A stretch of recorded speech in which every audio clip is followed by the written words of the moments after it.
जल्दी छोड़ सतगुरु रामपाल जी भगवान की जय हो। सत्साई भाई और बहनों, दया है परमपिता परमेश्वर सतगुरु रामपाल जी भगवान की। छोटा सा वीडियो आप सभी भाई बहनों के लिए, क्योंकि आगामी समय कितना खतरनाक है, कितना भयानक है, इस बात का अंदेशा मात्र कुछ ही लोगों को है। हालांकि जो वैज्ञानिक हैं और जितने भी भविष्य वक्ता हैं, जो वर्तमान में भविष्यवाणियां करने में लगे हुए हैं, उन्हें भी इस बात का काफी हद तक अंदाजा है कि आने वाला समय सामान्य नहीं है। कुछ ऐसी अविश्वसनीय घटनाएं घटने वाली हैं जो आज तक के इतिहास में किसी को सुनने और देखने को नहीं मिली होंगी। और उन घटनाओं में से एक सबसे बड़ी घटना होगी भूखमरी, अकाल। क्योंकि हम लोग युग परिवर्तन के दौर से गुजर रहे हैं, और जब जब इस सृष्टि में, इस पृथ्वी पर युग परिवर्तन होता है, तब तब महाविनाश होता है। महाविनाश, अपार जन धन की हानि होती है। जब हम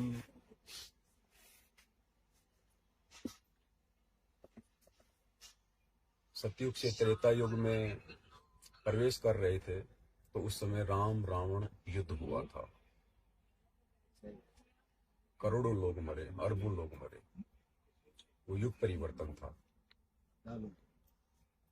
उसके बाद हम त्रेता से द्वापर की ओर बढ़े, महाभारत युद्ध हुआ, अपार जन धन की हानि हुई। अब हम लोग इस कलयुग से एक बार पुनः 1000 वर्ष के लिए मिनी सतयुग की तरफ बढ़ रहे हैं। युग परिवर्तन का दौर है, अपार जन धन की हानि होगी, और साथ में प्राकृतिक आपदाएं भी प्रचुर मात्रा में आएंगी। और उनमें से सबसे बड़ी जो आपदा होगी वो होगी भूखमरी, अकाल। ये निश्चित है। स्वयं आज परमात्मा धरती पे प्रकट है, जो सबका पालनहार है, सबसे ऊपर है। वो भी इस आपदा को नहीं रोक पाएंगे, क्योंकि ये प्रकृति के नियमों के अनुकूल है। जिस कदर इंसान ने अपने भौतिक सुखों के लिए इस प्रकृति का शोषण किया है, अपने स्वार्थों के लिए इंसान ने इंसानियत को, मानवता को दरकिनार कर दिया है। तो ये महाविनाश का जो दौर है, ये निश्चित है। भूखमरी आएगी, इसमें कोई संशय नहीं है, और भयंकर आएगी, और बहुत थोड़े समय में आएगी। रातों रात कब क्या प्रकृति चेंज कर देगी, किसी को कुछ नहीं पता। शुरुआत करते हैं पूर्ण परमेश्वर की वंदना के साथ में, और आपको बताएंगे वो तरीका, वो समाधान, जिससे आप उस भयानक भूखमरी के समय में, जो बहुत ही कम समय में आने वाली है, आप कैसे स्वयं और अपने बच्चों को सुरक्षित रख सकते हैं, जब दुनिया अनाज के दाने दाने के लिए मोहताज हो जाएगी।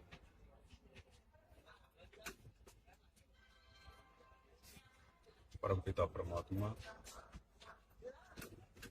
सारी सृष्टि के रचनहार, कुल मालिक, असंख्य ब्रह्मांडों के स्वामी, जगत गुरु, तीनों लोकों में प्रवेश करके सबका पालन पोषण करने वाले, राजाधिराज, आत्माधार, नाथों के नाथ, देव के देव, सर्वेश्वर, महेश्वर, मृत्युंजय, अजरो अमर, आदि अनादि, सनातनी प्रभु, जगत पिता जगदीश्वर, श्री श्री 1008 की उपाधि के वास्तविक अधिकारी, अकाल मूर्त, सौद स्वरूपी राम, वासुदेव सर्वगतम ब्रह्म, सत्य कबीर हक्का कबीर, परम संत परम पुरुष परम धनी परम दयालु परम पुरुष अल्लाह अकबर, जगत के जगन्नाथ, जगत के तारणहार, जगत के मुक्तिदाता, आर्य का सहारा, संत श्रोमणी सद्गुरु रामपाल जो परमेश्वर जी के चरण कमल में हम सभी भाई बहनों का अनंत कोटि दंडवत प्रणाम। आप मेरे हाथ में चपाती देख रहे हैं, रोटी देख रहे हैं। अभी हम लोग ऑन द वे हैं, ट्रेन में हैं और हमारा जो मिशन है उस आगामी विनाशकारी समय से पहले औरों को ना सही लेकिन कम से कम जो हमारे भगत भाई बहन हैं, जो संत रामपाल जी के शिष्य हैं, उनके भगत हैं, उनके फॉलोअर हैं, कम से कम उनको हम उस आगामी महाविनाश के समय से पूर्व जगा सके, उनकी आंखें खोल सकें, जो इतना ज्ञान लेने के बावजूद, अध्यात्म में इतनी समझ रखने के बावजूद जो लातू के भूत बने हुए हैं, जो भेड़ चाल में चल रहे हैं, देखा देखी में चल रहे हैं, और विशेषकर संत रामपाल जी भगवान के कलयुगी परिवार के पीछे चल रहे हैं और मर्यादाएं तोड़ते हुए उस परमात्मा से निरंतर दूर होते जा रहे हैं। तो कोशिश हमारी उन अपने भगत भाई बहनों को जगाने की, काफी हमने प्रयास भी किए हैं। 2-3 पुस्तकें भी परमात्मा ने लिखवाई हैं। महाविनाश की अंतिम चेतावनी, जो आप इस वीडियो के ऊपर टाइटल से निकाल सकते हैं, शंका समाधान, जिसे पढ़ के आप अपनी मर्यादाओं को निभा सकते हैं, अपने और अपने परिवार का बचाव कर सकते हैं।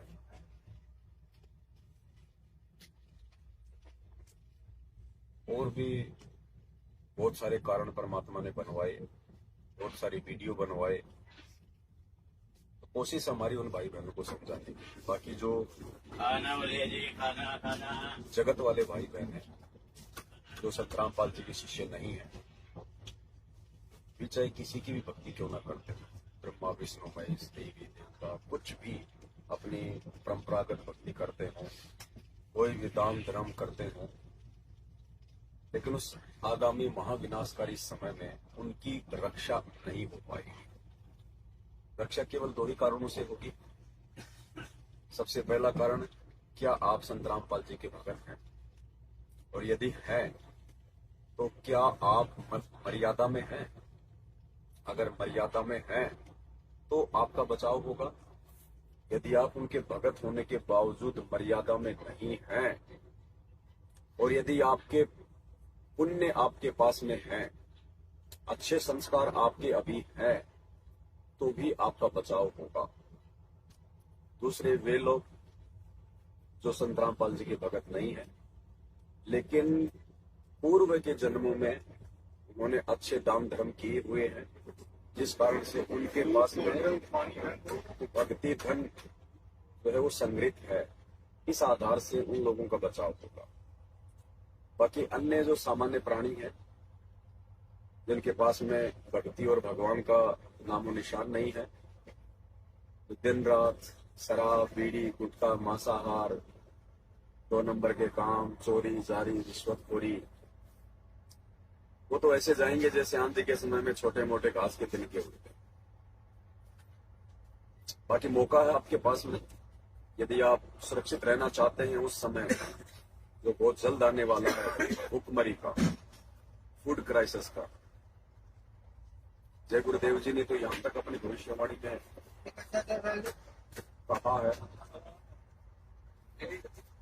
जय गुरुदेव जी ने तो यहाँ तक अपनी भविष्यवाणी में कहा है कि ऐसा समय आएगा कि आप बोरा भरकर पैसों का लेके जाओगे, लेकिन मुट्ठी भर अनाज नहीं लेके आ पाओगे।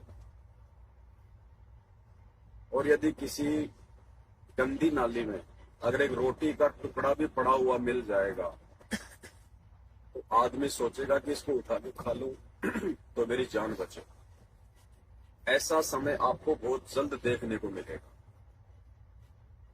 उस समय एकमात्र बचाव, एकमात्र समाधान, जब दुनिया रोटी के दाने दाने के लिए भटक रही होगी, तड़प रही होगी, एकमात्र समाधान क्या होगा? वो समाधान जो संत रामपाल जी ने बताया। सबसे पहले आप संत रामपाल जी के सत्संग सुनना शुरू करें, उनके मंगल प्रवचन सुनना शुरू करें। किसी भी महापुरुष के विषय में यदि आपको जानना है तो आपने उनके विचार सुनने पड़े। उनके विचार सुने बिना आप उनसे परिचित नहीं हो सकते। सबसे पहले आप उनके सत्संग सुनना शुरू करें।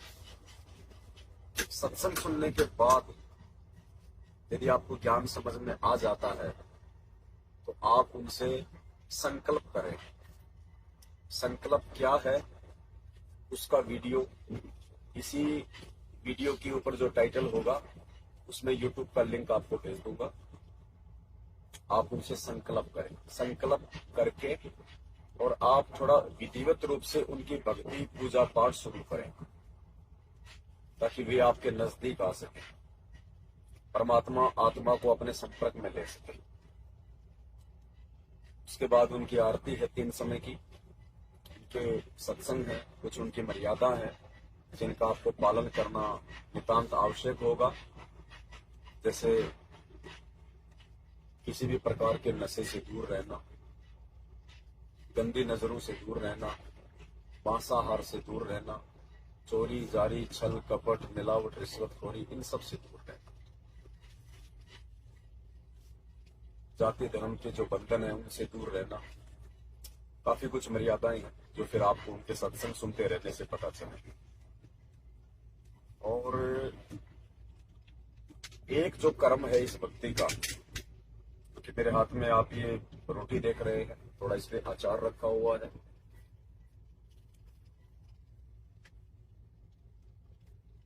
आज हम लोग जो इस प्रोसीजर को अपना रहे हैं, उनके भगत होने के बावजूद, ये प्रोसीजर जो खाना खाने से पहले हम लोग अपनाते हैं, एक छोटी सी आरती, मुश्किल से 2 मिनट की, ये आरती उस विनाशकारी भूखमरी के समय में हमें उन विषम परिस्थितियों से नहीं गुजरने देगी जिन विकट परिस्थितियों से ये संसार गुजरेगा। और वो क्या है? वो संत रामपाल जी की भक्ति का एक पार्ट है। यानी जब भी संत रामपाल जी का भगत भोजन ग्रहण करता है, सुबह दोपहर शाम, या बीच में चाहे वो पानी भी पीता है कहीं से लेके, अन्य कोई फल फ्रूट खाता है, तो संत रामपाल जी की भक्ति का एक नियम है, एक विधान है। खाना खाने से पहले अन्न देव की एक छोटी सी आरती करनी होती है, और खाना खाने के बाद में अन्न देव की जो है एक बड़ी आरती होती है। ये 2 आरतियां उनका प्रत्येक भगत खाना खाने से पहले और खाना खाने के बाद में अवश्य करता है। इस आरती में सभी देवी देवताओं की स्तुति आ जाती है। सभी को प्रसन्न करने का यह समाधान है, माध्यम है। इस आरती में उस परमात्मा की भी महिमा आ जाती है, अन्न की भी महिमा आ जाती है, जिससे अन्न देव कभी भी उस व्यक्ति से नाराज नहीं होता, उससे दूर नहीं होता, उससे रुष्ट नहीं होता। और वो व्यक्ति जो संत रामपाल जी का शिष्य बनकर, चाहे नाम दीक्षा लेके या चाहे संकल्प लेकर वचन से, और जब वो इस प्रोसीजर को अपनाएगा भोजन करते समय, वो व्यक्ति कभी भी किसी भी परिस्थिति में भूखमरी की हालत से नहीं गुजरेगा, चाहे दुनिया दाने दाने से तड़प तड़प के क्यों ना मर जाए। बताना हमारा जो है कर्तव्य है। अपनाना या ना अपनाना ये आपके अपने ज्ञान विवेक और संस्कार। तो ये भोजन है, इस भोजन को शुरू करने से पहले हम इसको जो है वो कैसे शुरू करते हैं। जो भी भोजन होता है थाल में या जैसे भी, अभी हम लोग ट्रेन में हैं इसलिए ये फॉइल पेपर पे लिया हुआ है। यदि हम अपने घर पे हैं तो जो भी व्यवस्था होती है, कोई कटोरी, थाल, प्लेट, जो भी भोजन घर में बना होता है वो उसमें डाल लेते हैं, और एक रोटी का टुकड़ा और उसमें थोड़ी थोड़ी सारी सामग्री लेके साइड में हम उस परमात्मा के निमित्त रख देते हैं। फिर हाथ जोड़ के हम ये जो आरती है अनदेव की वो करते हैं। आरती क्या है? बंदी छोड़ सतगुरु रामपाल जी भगवान की जय। सुख देना दुख मेटना ताजा राखे तन सुख पेटे सुख उसकी नमस्कार करे अंजल साहिब रूप है शुद्ध कृष्णा जाए चारों युग प्रवान है आका भोग लगाए जो अपने सुख और गए एक पीर पिछान दुखिया भोजन दे गए तो संगे भगवान अंदेव तू अलग दे आलम तेरे तुले तुम्हें नलालम अंदेव तू जग में ज्योति तेरे तुले तुले में ज्योति वैरागर के स्थान में आवे अंदेव तू सम्मन पावे वैरागर है पत्थरधारी अंदेव तू आप मुरारी खुदिया कृष्णा मेटे पीड़ा तेरे तुले तुले में हीरा दास गरीब ये अन्न की महिमा तीन लोक में जाता रहना दास गरीब ये अन्न की महिमा तीन लोक में जाता रहना। ये खाना खाने से पहले अन्नदेव की छोटी आरती है, और उसके बाद जब हम ये भोग उस पूर्ण परमात्मा के निमित्त निकाल के ये आरती करके जब हम भोजन ग्रहण करेंगे, ये परमेश्वर आपका ये बचा कुचा भोजन अब हमारे को जो है नसीब हो, हमें प्राप्त हो, तो परमेश्वर अति प्रसन्न होते हैं। और कभी भी उस भगत के जो है घर में, उस भगत के जीवन में खाली अनाज की नहीं, किसी भी आवश्यक वस्तु की कमी नहीं है। ये प्रोसीजर है और यही परम सत्य है, क्योंकि संत रामपाल जी कोई सामान्य व्यक्ति नहीं है, कोई सामान्य संत नहीं है, कोई सामान्य गुरु नहीं है। संत रामपाल जी स्वयं पूर्ण परमात्मा है, देवों के देव महादेव है। इनसे बढ़ के सृष्टि में कोई भी पूजा के योग्य, इबादत के योग्य अल्लाह नहीं है, देव नहीं है, कोई भी नहीं है। ये सर्वेश्वर है, महेश्वर है, सबसे ऊपर है। जिनको ये बात समय रहते समझ में आ जाएगी उनका बचाव संभव है, और जिनको ये बातें मजाक लगेंगी उनका दुर्भाग्य। उनके साथ क्या होगा तो ये उनके भाग्य, उनके संस्कारों पर निर्भर करता है। समय समय पे आपको हर प्रकार से समझाते रहेंगे, बताते रहेंगे, और हाथ जोड़ के विनती यही करेंगे, प्रार्थना यही करेंगे कि जितना जल्दी हो सके उस आगामी महाविनाशकारी समय में अपने और अपने परिवार की रक्षा हेतु विलंब संत रामपाल जी भगवान के सत्संग सुनना शुरू कर दें। अगर आप उनके सत्संग भी सुन रहे होंगे, यानी जिस घर में संत रामपाल जी के सत्संग चलेंगे, जिस घर में संत रामपाल जी की आवाज गूंजेगी, उस घर को भी संत रामपाल जी उस आपत्ति के समय, उस विनाश के समय बचाएगा, उस परिवार के सदस्यों की रक्षा करेगा, क्योंकि ये पूर्ण परमात्मा है। इसकी आवाज, इनकी ध्वनि, इनकी वाणी, इनके शब्द, इनके सत्संग ये कोई सामान्य व्यक्ति के नहीं है। ये स्वयं धरती पे प्रकट होके वो पूर्ण परमात्मा जिसने पूरी सृष्टि रची है वो अपने मुख कमल से शब्द उच्चारित करता है। तो जिस व्यक्ति के कानों में संत रामपाल जी के सत्संग भी पड़ जाएंगे, और जो व्यक्ति सत्संग सुनना शुरू कर देगा उसकी भी परमात्मा रक्षा काफी हद तक करेगा। ये वो समर्थ शक्ति प्रार्थना है, विनती है। हालांकि एक भयंकर कलयुग का समय है, हर आदमी के संस्कार इतने मजबूत नहीं है कि वो इन बातों को सीरियस ले सके। 90% लोग मजाक में लेंगे और फिर उस विनाशकारी समय में अपना खुद का मजाक भी उड़वाएंगे। जो समझदार आत्माएं होंगी वो इन बातों पे विचार करेंगी और संत रामपाल जी के विचार सुनना शुरू करेंगी।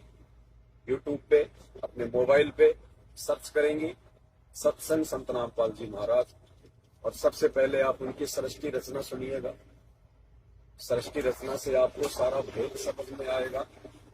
सारे आपको शास्त्र समझ में आएंगे, धर्म ग्रंथ समझ में आएंगे, और आपकी आंखों के ऊपर जो ये अंधकार का पर्दा लगा हुआ है, ये एक इंसान भगवान नहीं हो सकता, ये चंद सेकंडों में उतर जाएगा कि इंसान तो भगवान नहीं हो सकता, क्योंकि इंसान को तो भगवान ने बनाया है। लेकिन भगवान इंसानों को समझाने के लिए इंसान ही बन के आएगा। श्री रामचंद्र जी आए तो इंसान बन के आए, जानवर बन के नहीं आए। श्री कृष्ण जी आए, इंसान बन के आए, जानवर बन के नहीं आए। 33 करोड़ देवी देवता इंसान की शक्ल में, जानवर की शक्ल में नहीं। इन बातों पे विचार करो। जब आप उन्हें भगवान कह सकते हो, मान सकते हो, तो आज तो खुद भगवान धरती पे उतरे हुए हैं। इनको तो स्वीकार करने में, मानने में तनिक भी देरी नहीं करनी चाहिए, तनिक भी। लेकिन ये सारी बातें आपको संत रामपाल जी के सत्संग सुने बिना समझ में नहीं आ सकती। इसलिए प्रार्थना करेंगे, बार बार करेंगे, हर बार करेंगे। आप चाहे गालियां दीजिए, आप चाहे कुछ भी बत्ते जो है कमेंट्स कीजिए, लेकिन हमें ज्ञान समझ में आ चुका है, हमें भगवान समझ में आ चुका है। इसलिए हमारा मकसद, हमारा प्रयास आप लोगों की गालियां खा खा के भी हमेशा यही रहेगा कि हम आप तक भगवान की जानकारी पहुंचाते रहें। और ये जानकारी पहुंचाने से हमें तो लाभ मिल ही रहा है, हो सकता है आप भी थोड़ा विचार करके लाभ उठा लें। तो मौका मत चूकिए। परमात्मा बार बार धरती पे नहीं आते हैं। आज से शरीर प्रकट है, साक्षात प्रकट है, और संत रामपाल जी के रूप में प्रकट है। पहचानिए अपने इष्ट को, अपने भगवान को। अति शीघ्र उस महाविनाशकारी भूखमरी के समय से पहले उनसे जुड़िए, और उनसे जुड़ के भोजन ग्रहण करने से पहले अन्न देव की छोटी आरती, और भोजन खाने के बाद अन्न देव की बड़ी आरती नियमित कीजिए, नियमित। ये जब आप उनसे जुड़ेंगे, सत्संग सुनेंगे, तो आरतियां भी आपके पास में पहुंच जाएंगी, आ जाएंगी। आपको कैसे प्राप्त होंगी, कहां से प्राप्त होंगी, सारी जानकारी ऑटोमेटिक आपके पास में आ जाएगी। बस अगर देरी है तो मोबाइल उठाइए, यूट्यूब पे जाके सर्च करें सृष्टि रचना संत रामपाल जी महाराज। दाना दाना समझ में आ जाएगा अध्यात्म का, जो अध्यात्म आज से पहले ये नकली धर्मगुरु संत महंत शंकराचार्य नहीं सुलझा पाए। संत रामपाल जी ने इन धर्म ग्रंथों को, इन शास्त्रों को, गीता जी को, वेदों को, पुराणों को पहली कक्षा का कायदा बना के रख दिया। पहली कक्षा के कायदे से भी सरल बना के रख दिया। आप कहोगे आज तक हमने एक श्लोक नहीं समझ पाए, और संत रामपाल जी के सत्संग सुनते हमारे को तो ऐसा लग रहा है जैसे वेद और गीता जी तो हमने पढ़ रखे हैं, समझ रखे हैं। जी हाँ, जिसने लिखे हैं, जिसने लिखवाए हैं, जिसने ये ज्ञान दिया है, जब आके वो अपने मुख कमल से इनकी जानकारी देगा, और जब हम उसके मुख कमल से सुनेंगे तो बड़ी आसानी से समझ में आ जाएंगे, जैसे हमारे समझ में आ रहे और हम आपको समझा रहे। तो भाई और बहनों, देर ना कीजिए। दास उस परमेश्वर को भोग लगने के बाद ये भोजन ग्रहण कर रहा है। और गीता जी का तो ये उत्तम ज्ञान है। गीता जी में लिखा है कि अर्जुन, उस पूर्ण परमेश्वर को भोग लगाने के बाद जो बचा कुचा अन्न हम खाते हैं, क्योंकि ये पूर्ण परमात्मा को भोग लग चुका है उस आरती के साथ। यही परम विधि है पूर्ण परमेश्वर को भोग लगाने की। ये भोग लग चुका है, और अब इसके बाद मैं जो भोजन लूंगा, ये खाऊंगा, ग्रहण करूंगा, इस भोजन के खाने से न जाने मेरे कितने पाप कर्मों का नाश होगा, कितने पाप कर्मों का। मेरी आत्मा निर्मल होगी, साफ होगी, शुद्ध होगी, पवित्र होगी। और बाकी दुनिया जो संत रामपाल जी की शरण में नहीं है, वो चाहे किसी को भी भोग लगा रही है, वो केवल पाप ही खा रही है, पाप। गीता जी में भगवान अर्जुन को कह रहे हैं कि अर्जुन, जो व्यक्ति मात्र अपने पेट पोषण के लिए भोजन करते हैं वो तो पाप खा रहे हैं, पाप। और जो व्यक्ति पूर्ण परमेश्वर को भोजन अर्पित करके फिर खाते हैं, अब ये पूर्ण परमात्मा कौन है? सबसे पहले तो ये जानकारी नहीं है दुनिया को। पूर्ण परमात्मा संत रामपाल जी है। और फिर उस संत रामपाल जी को भोग लगाने के बाद फिर जो भोजन हम ग्रहण करेंगे उस भोजन से गीता जी के अनुसार हमारे जन्म जन्मांतरों के पाप कर्मों का नाश होगा। और दूसरी विधि पाप कर्मों का नाश करने की इस दुनिया में नहीं है, इस सृष्टि में नहीं है। ये तो खाली एक भोजन का टुकड़ा परमात्मा को अर्पित करके खाने से इतने पाप कर्मों का नाश है। और बाकी प्रोसीजर जो उन्होंने दे रखी है, जो सत्य जो मंत्र दे रखे हैं, सत मंत्र जो केवल संत रामपाल जी के पास है, धरती पे किसी के पास नहीं है। फिर आरती, वेदों में जो 3 समय की आरती का प्रावधान है, वो 3 समय की आरती आज धरती पे केवल संत रामपाल जी के पास है, जो हम करते हैं, जिन मंत्रों का हम जाप करते हैं। और फिर सत्संग, कहते हैं सत्संग की आधी घड़ी तप के वर्ष 1000, तो भी बराबर है नहीं कहे कबीर विचार, कहे कबीर विचार। वो सत्संग भी आज संत रामपाल जी ही कर रहे हैं। दूसरा धरती पे कोई सत्संग करने का अधिकारी नहीं है, ना धरती पे दूसरा कोई गुरु कहलाने का अधिकारी है। जितने भी गुरु संत महंत शंकराचार्य मंडलेश्वर है, पीर पैगंबर हैं, ये सब के सब जो है ये नरक में जाने की तैयारी कर रहे हैं, खुद भी और अपने जो फॉलोवर है उनको भी लेके जाएंगे। क्योंकि वर्तमान में परमात्मा धरती पे है, इसलिए इनके सत्संगों की किसी को कोई आवश्यकता नहीं है। जब सूर्य सुबह उदय हो जाता है, उसके बाद में चांद की और तारों की रोशनी की किसी को आवश्यकता नहीं पड़ती है। तो चांद और तारे उसी समय तक रहते हैं जिस समय सूर्य उदय नहीं होता है। और जब सूर्य उदय हो जाता है तो उनकी रोशनी फीकी पड़ जाती है। तो आज वो सूर्य रूपी परमात्मा संत रामपाल जी जो है प्रकट हो चुके हैं। और इन नकली संतों की ज्ञान आधार से इनकी सबकी रोशनी फीकी पड़ चुकी है। तो भाई और बहनों, आप भी समझो, सुधरो, समय बहुत थोड़ा है, बाद में रोओगे, पछताओगे, कुछ भी हाथ नहीं लगेगा सिवाय चीखने और चिल्लाने के, और शरीर छोड़ने के बाद 84 लाख योनियों में कथा होता सुन। बाकी आपकी अपनी मर्जी, आपकी अपनी मौत, संदेश हम देते रहेंगे संत रामपाल जी के सत्संग सुनने के लिए, प्रेरित करने के लिए।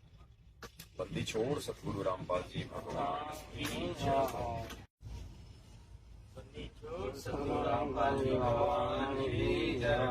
बंदी छोड़ सतगुरु रामपाल जी भगवान की जय। बंदी छोड़ सतगुरु रामपाल जी भगवान की जय।